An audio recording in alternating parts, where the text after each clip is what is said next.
पाहतात मुक्तिदाता news channel. नेपाळमध्ये नुकताच बालेंद्र शाह यांनी आमूलाग्र बदल घडवला आणि त्याचसारखी आता अपेक्षा आपल्या भारतामध्येही घडून येण्याची शक्यता आहे। कारण नुकतेच तामिळनाडू राज्याचे मुख्यमंत्री पदाची सूत्रे हातात घेतल्यानंतर सुपरस्टार असलेले विजय थालपती यांनी सिनेमासारखे धडाधड निर्णय घेणे सुरू केले आहे।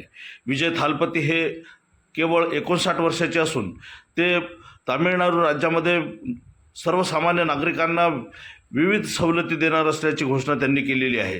भारतीय राज्यघटनेनुसार या भारतातील प्रत्येक नागरिकांना समान अधिकार देण्याचा आणि जातीवाद नष्ट करण्याचा निर्धार त्यांनी घेतला आहे।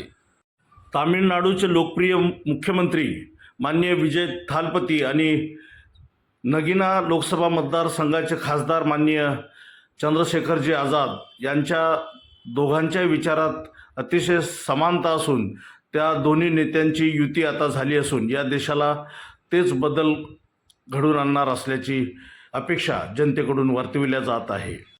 भारतातील दुसरे तरुण नेते म्हणजे चंद्रशेखरजी आझाद।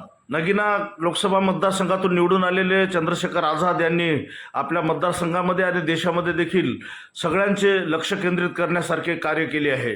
डॉक्टर बाबासाहेब आंबेडकरांना मानणारा हा तरुण या देशाचे भवितव्य घडवणार असल्याचे सांगितले जाते आहे।